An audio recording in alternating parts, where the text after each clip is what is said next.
Ini bukan film John Wick, lagi pula saya juga bukan Kenny Reeves, tapi ini adalah tugas besar produktivitas konstruksi.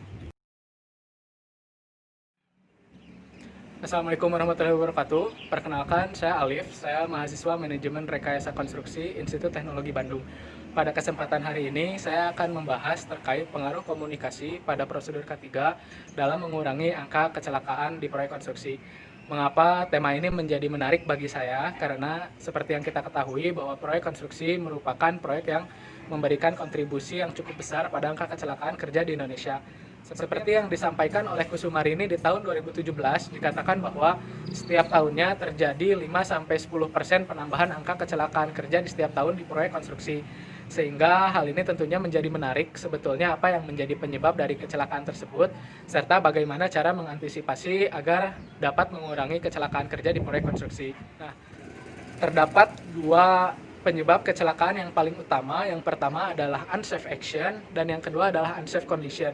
Namun pada proses unsafe action ini ternyata 85% dari pekerja mengalami kecelakaan ini disebabkan oleh unsafe action tersebut.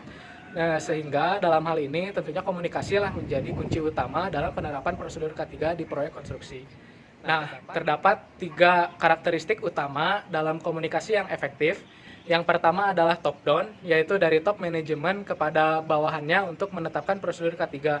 Yang kedua adalah bottom up, di mana improvement dari para pekerja itu sendiri memberikan feedback kepada perbaikan K3 yang berkelanjutan. Dan yang terakhir adalah secara horizontal, di mana antar tier atau sesama teman atau sesama rekan kerja itu dapat saling mengingatkan di proyek konstruksi sehingga dapat mengurangi resiko kecelakaan kerja. Adapun metode penelitian yang dipakai dalam penelitian ini adalah menggunakan studi literatur, di mana saya mencari beberapa literatur dari paper-paper dan jurnal ilmiah yang relevan dengan apa yang saya sedang teliti sekarang. Jika suatu perusahaan telah memenuhi suatu prosedur K3 seperti OSAS 18001 tahun 2015, setidaknya ada beberapa kewajiban komunikasi yang wajib dilakukan. Yang pertama adalah seperti toolbox meeting, ada weekend yochi, ada daily meeting dengan supervisor, ada juga meeting dengan owner, meeting dengan subcon, safety committee meeting, ada juga safety gathering, lalu ada juga pelaksanaan training dan simulasi. Selain itu juga ada patrol yang dilakukan oleh kantor pusat, ada BOD patrol, dan tentunya ada beberapa komunikasi lain yang dilakukan secara nonverbal, seperti dibuat spanduk-spanduk K3 atau rambu-rambu keselamatan kerja, termasuk dengan akses pejalan kaki, akses naik ke atas tangga, sehingga dapat memungkinkan seluruh pekerja dapat menanggapi komunikasi tersebut dan mengurangi angka kecelakaan di proyek konstruksi. Namun sebetulnya seberapa sih efektifnya jika komunikasi ini terus dilakukan secara kontinu sampai akhir proyek diselesaikan?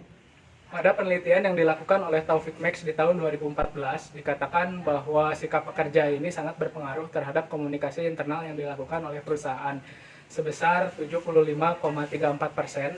Hal ini sangat berpengaruh pada sikap pekerja untuk bekerja di proyek konstruksi. Selain itu juga dikatakan oleh Al-Syabani di tahun 2019 pada pekerjaan perbaikan jalan raya bahwa dalam penerapan toolbox meeting yang dilakukan secara rutin selama 3 bulan ini sangat berpengaruh pada sikap pekerja. Sebesar 22,1% pengetahuan pekerja meningkat terkait K3, 22,9% identifikasi bahaya ini pekerja sudah mengetahuinya, dan sebanyak 23,1% pekerja mampu mengidentifikasi dari insiden.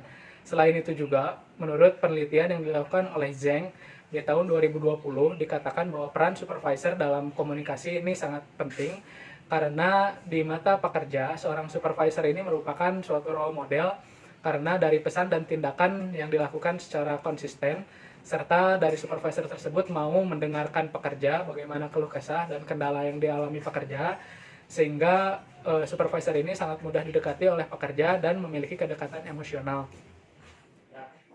Dari beberapa hal yang sudah saya sampaikan sebelumnya, dapat dikatakan bahwa komunikasi ini sangat berperan penting terhadap prosedur K3 untuk mengurangi kecelakaan kerja di proyek konstruksi.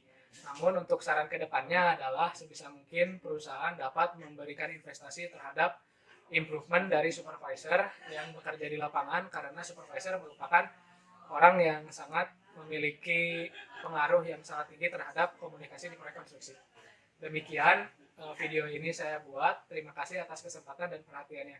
Sampai jumpa lagi. Assalamualaikum warahmatullahi wabarakatuh.